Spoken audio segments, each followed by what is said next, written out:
This is OwlUp, where learning happens in minutes, not hours. For a deeper journey, explore all our courses at owlup.co. Now, let's dive in.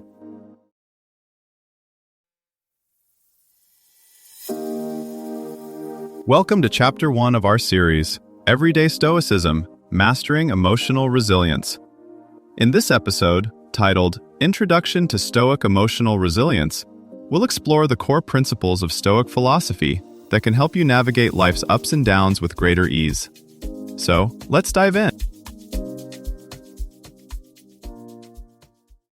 A Roman emperor kept a private journal so raw and honest it's guided soldiers, CEOs, and therapists for nearly 2,000 years. Now, you're stuck in traffic, deadline looming, pulse racing. Same species, same stress system. What did he know about staying steady that we don't? Marcus Aurelius wasn't writing for history. He was writing to stop himself from snapping at people, panicking in crises, or drowning in anger and regret. That's the core of Stoic emotional resilience, not a grand philosophy for ivory towers, but a practical toolkit for not losing your cool when life gets loud and unfair. Stoicism starts with a sharp move most of us skip, separating what's truly ours to shape from what isn't. Your reputation? Partly outside. Your effort and honesty in this hour of work? Completely inside. That split sounds abstract, but it quietly changes everything from how you answer an aggressive email to how you cope with layoffs, illness, or uncertainty. In this episode, we'll unpack what the Stoics actually trained: clear perception, grounded judgment, and deliberate action, so emotions become signals to work with, not storms that run your day. Modern research quietly backs up what those old philosophers were doing.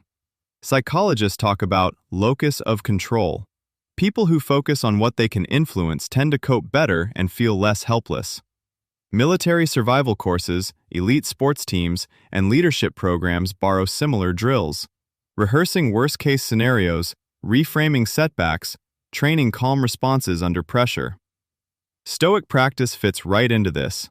It treats emotional steadiness as a skill you condition, the way a musician repeats scales, not to avoid mistakes, but to recover faster when they happen.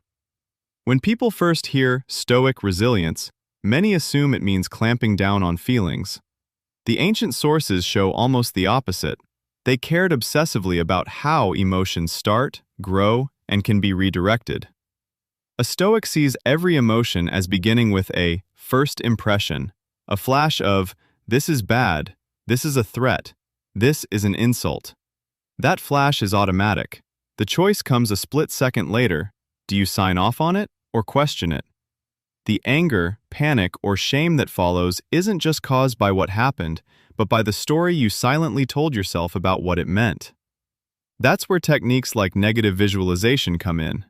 Instead of only hoping things go well, you deliberately rehearse losses, delays, criticism, even illness, not to wallow, but to puncture the illusion that these possibilities are unthinkable.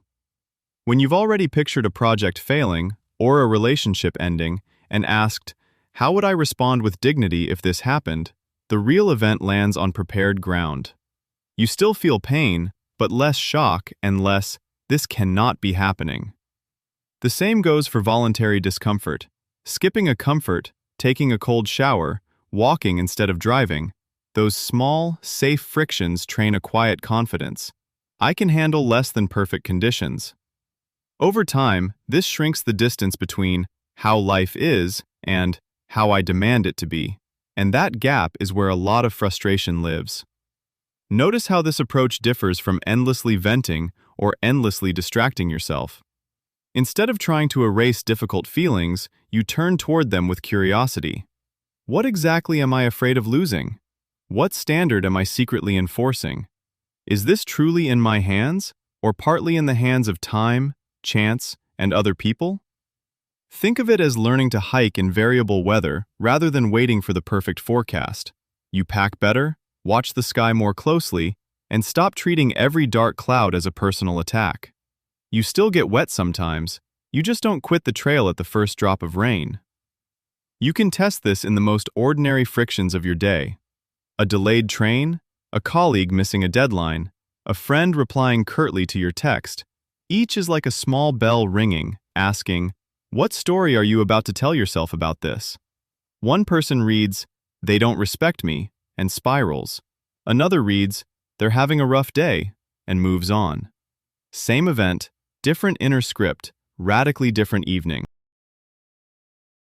Negative visualization and voluntary discomfort become easier when tied to concrete roles you care about. As a parent, you might briefly rehearse a teen rejecting your advice and picture yourself responding with patience rather than defensiveness. As a manager, you might walk through a worst-case presentation flop, then design how you'll own the mistake and repair trust. This way, you're not trying to become unfeeling. You're drafting better if-then responses, so when tension hits, your values have already spoken before your impulses do. The next frontier is making this inner work more visible. Wearables already flag raised heart rate. Soon they may pair that spike with a prompt like, "Pause, what are you adding to this event?" Remote workers could get end-of-day reaction maps that show which meetings or messages most pulled them off-center. Over months, you'd watch your reactivity shrink like a retreating tide, while steadier patterns of response gradually come into view as your new emotional coastline. Treat this as ongoing fieldwork on yourself. Each surge of irritation, worry, or envy is fresh data, proof that your mind is still rehearsing certain plots. With practice, you become both actor and director, able to stay in the scene and adjust the script, so daily hassles turn from pure noise into clues about what to refine next. Start with this tiny habit. When you notice a small irritation, like a delay, a rude comment, or a tech glitch, quietly say to yourself, "This is outside my control," and take one slow breath in and out. Right after that breath, ask yourself one super specific Stoic question. What's the smallest thing I can control here? My words, my tone, or my next move? Then choose just one of those, often your tone, and adjust it by 1%. Softer voice, slower reply, or simply pausing before you speak. This was OwlUp, your daily step forward. To keep learning with structured courses and more insights, go to owlup.co. Until tomorrow!